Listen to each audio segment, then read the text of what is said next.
Unang possession, mapupunta sa Pasig. Grindhouse Kings Pasig with Joshua Monzon handling the leather. Again, this is the second semifinals. Pumasok na po ang Bataan and they will make a return trip sa finals. First attack ni Taylor Statham. He is bigger than any defender na pwedeng ibigay sa kanya nitong Vigan Baluarte. Look for him to try and really flex his muscles inside. Ang lalaki nito mga players ng Pasig. Obviously, yung Vigan very outmatched, or at least in terms of size. Statham with the left hand, 2 straight baskets para kay Taylor Statham. Napakaliit kasi nung depensa niya itong si Cunanan, will really struggle in trying to body up against a much bigger Statham. At masipag itong Statham. Of course, he's teaming up with Monzon and Troy Reich. And the first basket para sa Vigan, courtesy of Carl Dehesa.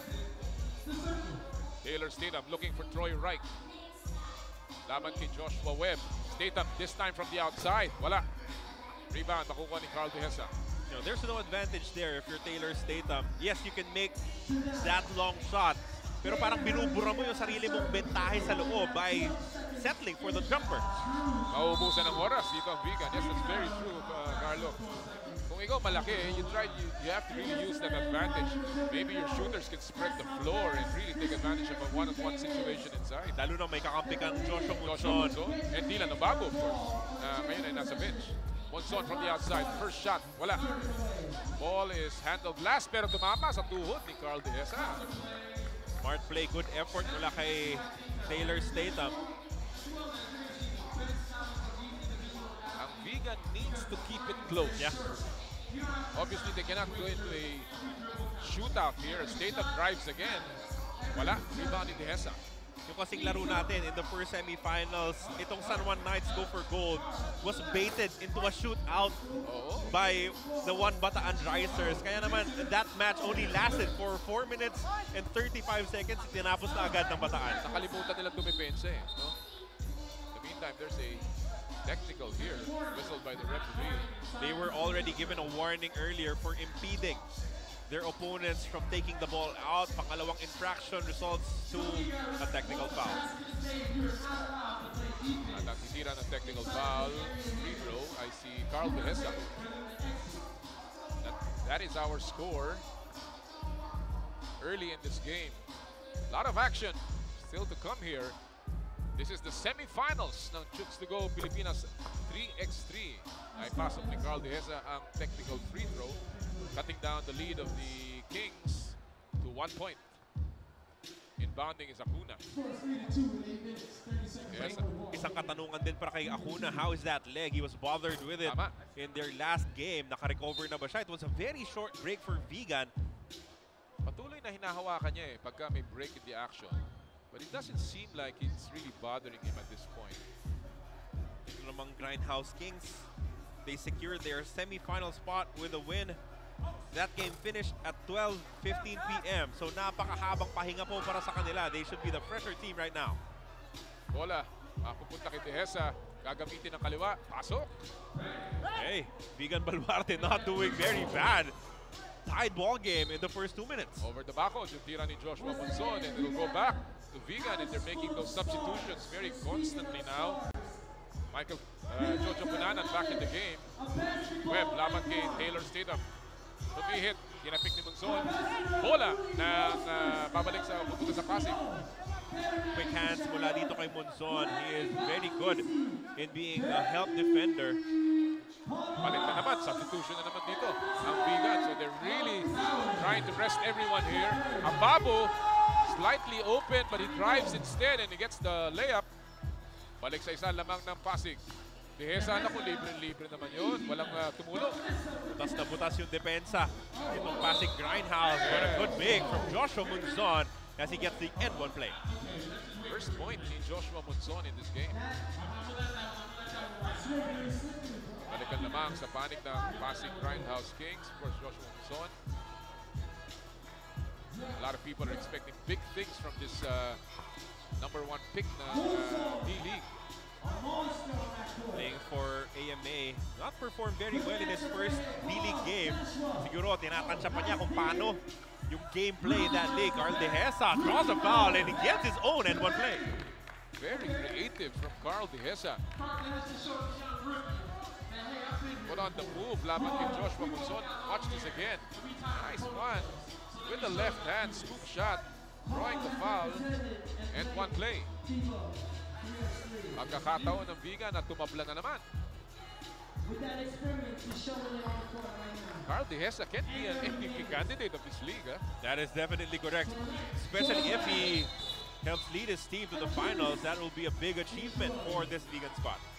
Saka, tila hindi siya napapagod. He seems very energetic, helping out the defense. Palit na naman to. And he's the one even calling out the shots para sa Vigan Baluarte. According nga sa report ni Ms. Mara Aquino earlier, he is the playing coach, being the veteran 3x3 player. Statham, nagmimintis na sa loob. Alam mo, Carlo, napupunta ko dito, hindi nagtatawag ng 3 seconds. Oo, parang madalang nga ipito yung ganyan. Good move though, coming from Joshua Webb as they get the 7-6 lead. Monzon goes baseline, gets the foul from Webb. That's a tough foul. Hard foul given up by Webb. Pero tignan nyo yung bilis ng palitan, bilis ng balasan ng tao ng Vigan Baluarte. They want fresh legs on the floor at all times. Parang meron silang substitution rotation, no? Yung pattern. After every dead ball, magpapalit sila ng tao. That is what they're doing right now. All tapped out by Ilan Ababu. That is our score. Vigan and Grindhouse Kings tied right now at 7-all. Under 7 minutes to go in this basketball game. 3x3 style. Again, the winner papasok po ng finals kalaban ng Bataan. And if it's Pasig, that will be a rematch of the first leg. Monzon, another whistle. Clear push there mula kay Acuña. Again, dead ball, substitution for Vigan. Taking full advantage of the substitution opportunities here in the 3x3 game. And ginaya na rin sila ng Pasig. Pupo si Reich, balik sa laro si Statham. Malaking bagay din kasi, no? 30 seconds to sit, breathe, drink water. Yes. You come back into the game refreshed. Nice move from Webb. We are tied again at 8. From the outside, labas at hinarangan na lamang ni Dehesa si Monzon, and that will go back to the black shirts ng Vigan Baluarte. So they're playing this smart, Carlo? Yes. Definitely the underdogs in this game, but they have been playing this smart. Let's see how long they can keep up with this. They want to make this an ugly ball game as much as possible. And now they retake the lead 9-8. Narito si Statham, one-on-one, behind the back, step back. Shot, everything but the bucket. Rebound, papupunta kay Acuña. Shot selection hindi na maganda for the Pasig Grindhouse Kings. One-on-one. Here's the two-point shot. Off to the left. Lamang pa rin dito ang Vigan ng isa. Monzon working on Acuña. He goes inside. Here's the whistle. And almost a basket for him. Pero instead, bibigyan siya ng isang free throw. No team. 5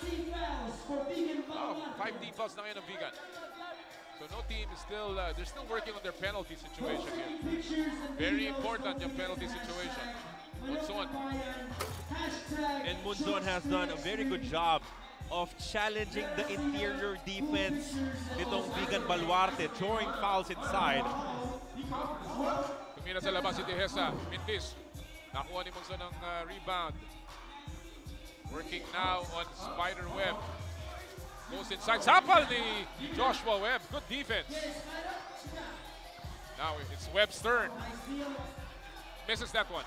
Sayang yun. It would have been a really good play to take the lead. Bola mananatili sa panig ng Pasig. No, lilipat ang bola sa Vigan. And another opportunity to make a sub here. Umupo si Monzon, umupo rin si Webb. Bola po ng Vigan. Tabla tayo, 9-all, 5:24 remaining in the semifinals game. Dehesa. Bang! And lamang na, Vigan ng dalawa, 11-9. Another big shot from the veteran Carl Dehesa. Uh-oh, this could be problematic for them. That is team foul number 6 for Vigan Baluarte.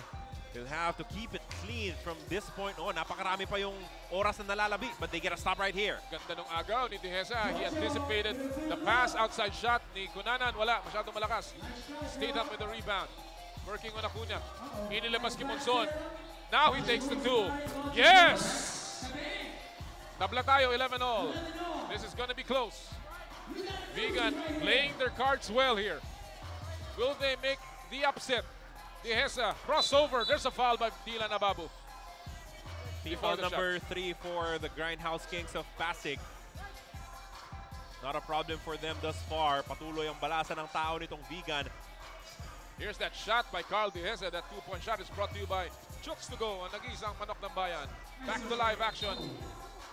Another whistle here, laban kay Dylan Ababu. Pero walang tira, so it will mean only an inbound para sa Vigan Baluarte and a fresh 12 on the shot clock. Webb, laban kay Monzon. Inaatrasan si Monzon. Webb pa rin. Ginamit ang kaliwa. Mahina. Rebound ni Monzon. That was well defended mula kay Joshua Monzon. Hindi siya kumagat dun sa lahat ng mga galaw na ginawa ni Spider Webb. Uy! Mukhang malinis yung sapal ni Acuna, pero tinawagan ng foul. And that'll mean a free throw or 2 free throws dahil nasa penalty na Vigan para kay Joshua Monzon. Again, at this stage, do you allow the layup instead of giving up a foul? That should be the case. Pero syempre, ayaw mo namang bumaba talaga totally yung defensive effort ng yung kupunan. That is, you know, clean defense. Yep. Oo, di ba? Wala nang sundot, wala nang habol. 1 out of 2 from the line si Monzon. So still a very tight game. 12-11 ang ating score. Cunanan, no, gets a layup, gets the lane.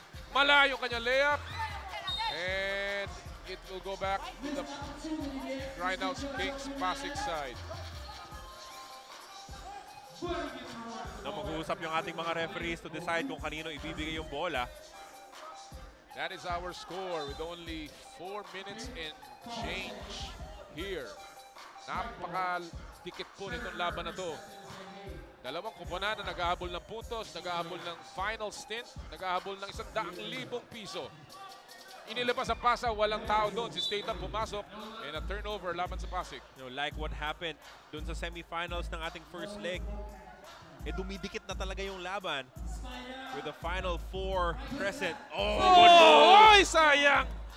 But there's a foul by Statham. What a move by Webb. Ang lalim lang niya, no? Hindi na nasukat yung distansya niya. But still, an impressive effort coming from Webb. Here's that drive again. He spun, going to his right, just a little too deep. Misses the free throw.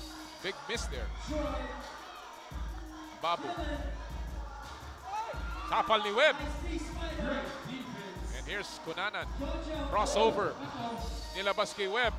He will take a 2-point shot. In and out. Sayang na pagkakataon for Vigan Baluarte. Joshua Monzon makes them pay. And this is a 3-point lead now. Cunanan. Agaw na naman ni Monzon. He will take another 2. No. Rebound. Nakuha pa rin niya. Will he try again? He does. Wala pa rin. Rebound. Offensive rebound kay Ababu. Wala pa rin. And it goes by the rack. Tapal ni Dehesa. 4 seconds to shoot. Ang layo nito. Mahina. And the ball will go out. 4 possessions para sa Pasig. Vigan Baluarte dodging bullet after bullet there. Grindhouse Kings could have taken complete control of this game. Look at this effort coming from Carl Dehesa, blocking the big man from behind. So they're still within striking distance. Ayan po ang Vigan, but a bad shot by Dehesa. Under 3 minutes to go. Statham will go baseline. Now step back. Malakas. Inilabas kay Acuna. He sees an opening. Nilaglag sa loob. Spiderweb with a bucket. Vigan Baluarte making this a closer ball game. They're only down by 2 points. Monzon nilabas kay Ababu. Wide open. Hinabol ni Acuna. Wala, malakas. And libre-libre si Monzon for the putback. Yun lang, nabutasan yung interior nitong Vigan Baluarte, allowing that putback to happen. 2 minutes and 27 remaining. 15-12, a 3-point lead for the Pasig Grindhouse Kings. This is by no means a won game para sa Pasig, but Vigan's got to work now. And they've got their work cut out for them. There's a That's a blocking clear foul. foul. Yep, on Dylan Ababu. That'll be number 6 for the Grindhouse Kings. That could be a development against them. The next foul will mean 2 free throws for Vigan Baluarte. The overachieving Vigan Baluarte squad taking on the tournament favorite, Grindhouse Kings Pasig. All the way to the wire here. Tatlon lamang ng Pasig. 2 minutes and 12. Bounce pass, nice. Beautiful. Pinpoint pass. Picture perfect basketball there. Libre si Statham. Nice pass. Good find. That is what you call vision on the floor. Balik sa tatlon lamang ng Grindhouse Kings Pasig. Hinahanap si Dehesa. Pumukol ng 2. Ang layo niyan. They're starting to press the panic button now. Monzon. Whoa, what a move by Joshua Monzon. Wala pa rin yung tira sa labas ng Vigan, and this is slipping off their hands now. Statham, Hinabayo, and the putback, and they're up by 5. Going back to his old strength, pushing the ball, dominating inside. Statham adding to the effort of Joshua Monzon as they take a 5-point lead at the most crucial stretch of this matchup. What a move coming from Joshua Monzon. Bringing it down, avoiding the block, and giving Pasig a 5-point lead here. 1 minuto, 25 saglit na lang po ang nalalabi. Oras de peligro. Tumira si Dehesa. Pasok! Oh, lumalaban pa. And an opportunity to add on to their score and cut down this lead. That is a 17th foul now para sa Pasig. Watch the move again. Quick release. So not only hindi an end 1, that will be an end 2. Exactly. And now they will call timeout. Dehesa wants to make sure here because there's an opportunity here. They're down by 4. 2 free throws coming up. If he makes both, they will be just 1 possession behind. Tama yan. And with 1 minute and 20 seconds remaining, marami-rami pang oras ang nalalabi for them to come back into this ballgame. And we have another report from Maracino. Carl Dehesa's first ever role as a coach changed the way he views the game. Mas napalawak nga daw ang aspeto ng kanyang pag-iisip. Not only thinking about his own performance, but now making sure his teammates are focused and well-supported. And ang kanyang payo sa kanyang koponan, kalma lang kahit nakaka-overwhelm yung closeness ng crowd sa maliit na mall setting. At huwag ma-pressure sa 12-second shot clock. Be calm in every possession while maintaining awareness. Balik sa inyo. Very wise words from Carl Dehesa. Thank you very much, Mara. At natapyas na po ni Dehesa ang kalamangan ng Pasig sa 3. Biminti siya. Yung pangalawa and rebound by Statham. Big miss there, Carlo. Yes, that's definitely the case. Statham going back to his strength and adding to his tally. 19 to 15, a 4-point lead for the Grindhouse Kings. Libre si Conana, tumira ng 2. Yes! All right, buhay pa, but their Pasig is only 2 points away from winning this game. Dylan working on Webb. Body to body, he goes up. Malakas, Monzon, follow up, yes! All right, lead is up to 3, 46 seconds to go. Vigan needs to work quickly. He goes inside, Dehesa, yes. Smart move coming from Monzon, just allowing that layup to happen and averting a foul. Monzon, wala. Rebound is Statham. Nakalimutang i-box out. And ang bola lumusot sa mga binti. 1 second remaining in the shot clock. They will not have enough time. And the ball will go back to Vigan Baluarte. With 25 seconds remaining here, Vigan is down by 2, pero ang Pasig needs only 1 point to win this game. Both teams in the penalty. Any foul will mean 2 free throws, and that's going to be big. There's a warning here on Monzon. And the veteran Dylan Ababu gustong pakalmahin yung kanyang kupunan. Calls a timeout with 25.3 seconds remaining. Grindhouse Kings of Pasig leading 20 to 18. Very, very important possession dito para sa Vigan. And the options are clear, Carlo. They need a 2-point shot here just to put pressure on the part of Vigan, but on the part of Pasig. As we take a look at Benji Paras, legend in the house. Of course, if they score a point, andun pa rin yung pressure kasi they can kick a 2-point shot in the last possession kung bumalik sa kanila. Tama yan. They just need a basket. And this crucial junction of the matchup. Dehesa, step back. No, he was well covered. Only a second to shoot. And naipasok pa ni Spiderweb. 2-point, or rather 1-point lead para sa Pasig. But there's not enough time. 2 There's not enough seconds. time. Tumira. Wala. Maubusan ng oras. And that will mean a win. Kanina pa ubos ng oras eh, no? No basket, but the game will expire. Hindi na manage ng Vigan yung oras. They thought it was just point. And they lose by 1. Grindhouse Kings Pasig survive the Vigan scare. What a tough loss coming from the Vigan Baluarte. Gallant stand from this squad. Rising to the challenge, performing so much better here in the second leg. But Joshua Monzon was just too much for Vigan Baluarte in this game. Rising as our Chooks to Go Manok ng Bayan player of the game, Joshua Monzon, leading his team back to the finals. Grindhouse Kings Pasig will meet Bataan sa finals ng Chooks to Go Pilipinas 3x3. We'll be back.